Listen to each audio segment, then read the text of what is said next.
Holy Gospel is a story according to Matthew. Glory to you, O Lord. You may be seated. More than 2,000 years ago, we three magi lived in a far-off eastern land. The word magi is the same word which we get the word magic. We practice the magical art called astrology. We study the stars and cast horoscopes to know the future. One night, we noticed a bright new star in the western sky. It was different from all the other stars. It moved in the heavens and seemed to beckon us to follow. The star was beautiful and mysterious. In our hearts, we knew it was for us. So we set out, and the star led us west on a very long journey to a little land called Judea. Judea was ruled by an evil king named Herod. Let's boo Herod. Boo! Like lots of powerful rulers, he was puffed up, boastful, and insecure. At first, Herod was pleased to welcome us. We seemed to have strange powers, which Herod thought he might be able to use to build up his status and oversized ego. "Why have you come to my kingdom?" Herod asked. "We are seeking the newborn king of this land," we told him. Herod laughed to himself, assuming it was just a rumor, but he was threatened and hid his fear. We said, "We have seen his star in the east and have come to pay him homage. We have brought him gifts, gold, frankincense, and myrrh." "These are odd gifts," said Herod. "Gold I understand. Gold is for kings. But incense is for God, and myrrh is to anoint the dead. Where is this new king to be born?" We honestly did not know. So Herod asked his learned priest, who told him, "The Messiah is to be born in Bethlehem, the city of David." "All right, go to Bethlehem then," said Herod. "And when you have found this Messiah, send me word so that I too may go and honor him." We thanked Herod and promised to do as he requested. When we arrived in Bethlehem, the star finally came to a standstill. It hovered over a certain house and remained there. Our hearts beat wildly, for we were about to meet a king whom even the stars of heaven would serve. We entered the house and found Mary, Joseph, and Jesus, about 2 years old. Mary greeted us with a sweet smile. We stared at the little child, whose eyes were brighter than the brightest star. Humbly we knelt and offered Jesus our gifts, gold for a king, incense for God, and myrrh for his burial. Having paid the child homage, we thanked Mary and Joseph and departed. In a dream, God told us to go home by a different route and not to return to Herod. As we traveled, we talked about the awesome child we had seen. But after we left, an angel appeared to Joseph in a dream. The angel told him to take the child and Mary and flee to Egypt. The Holy Family crossed the border and became refugees. Herod was furious that he was tricked by us. Like Pharaoh centuries earlier, he did a most evil act and killed all the children under 2 years old. Not exactly the stuff of your Christmas pageants today.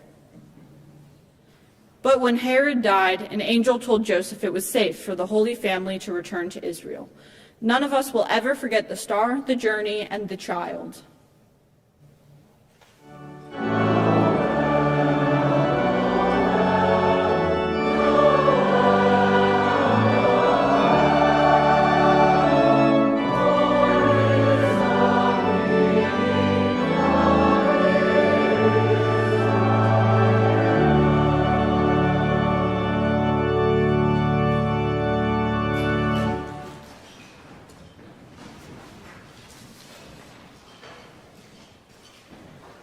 The big reveal.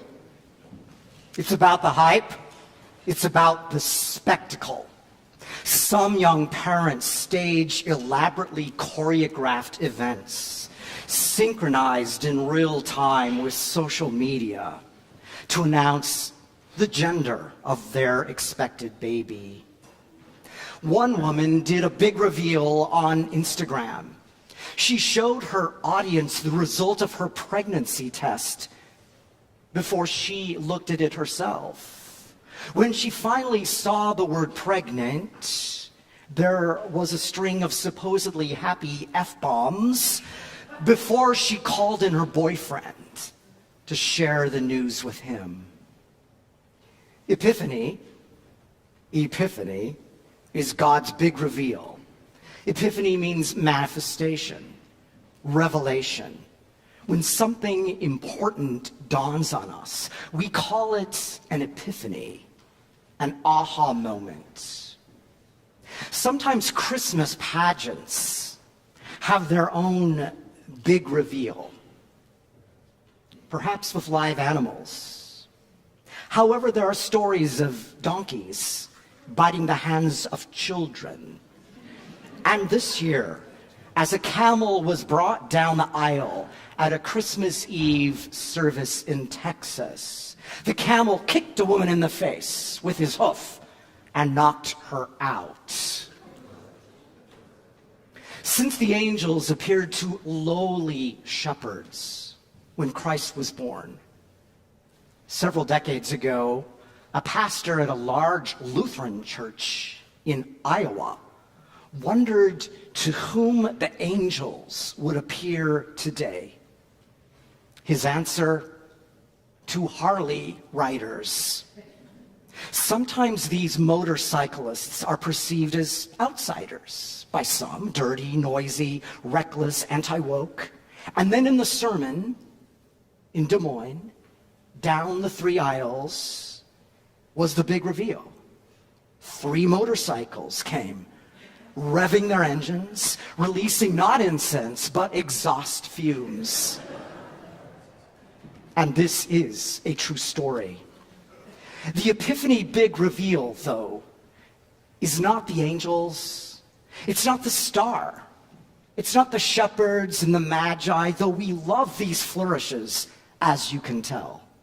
The big reveal is that God is revealed to the Gentiles, to the nations, to all the peoples of the earth. The magi you see represent foreigners, outsiders, strangers. The message of the big reveal is for all people. The big reveal is about the identity of this promised one, this Messiah, this Christ, this one who is God among us, this one who shares our sorrows and our joys. As one hymn puts it, God in flesh made manifest. One author notes that the big reveals on social media aren't really about what's being revealed. They are trying to create a hype, a spectacle, proving that real stuff is happening. And we know that everything these days, even in church, is about getting and keeping our attention. Power and influence these days are used to create spectacle. No wonder the news can sometimes seem like a circus with clowns. Earlier this year, I read The Siren's Call by anchor and political commentator Chris Hayes. Hayes portends that attention is power. Look at how our country is governed. But this attention economy trickles down to our everyday lives as well.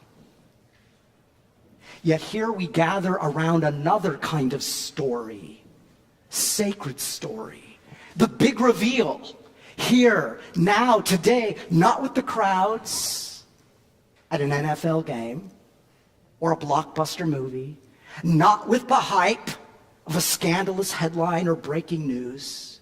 Rather, the story of a God who meets us in our vulnerability, who meets us in our need. A God not revealed in spectacle, but in the simple gifts of everyday life. Epiphanies in nature, epiphanies in family and friends, epiphanies in the needy and the poor, epiphanies in our very bodies, and epiphanies in our very human feelings that present themselves each day. In fact, the big reveal is often hidden. That's what Martin Luther reminds us. God hidden in ways we might miss. God hidden in the wood of the crib. God hidden in the wood of the cross. God hidden in water, bread, and wine. God in birth and death, love and sorrow, death and resurrection. As we anticipate the events of 2026, we know there will be hype, We know there will be spectacle. Rather than running after things that are fleeting, we join the Magi in following a mysterious star, not knowing where it will take us, not knowing what we will need to let go of, not knowing what adversities, what adventures await us. A new year, a new opportunity to make worship and community a priority. Here you are offered priceless treasures, a life-changing story of truth, peace, and justice. Here you are offered the gift and the power of singing together. Here we offer homage and reverence to a God within, yet beyond us. To what end? That we might learn day by day to open our eyes to the big reveal, the surprising epiphanies in every new day. Amen.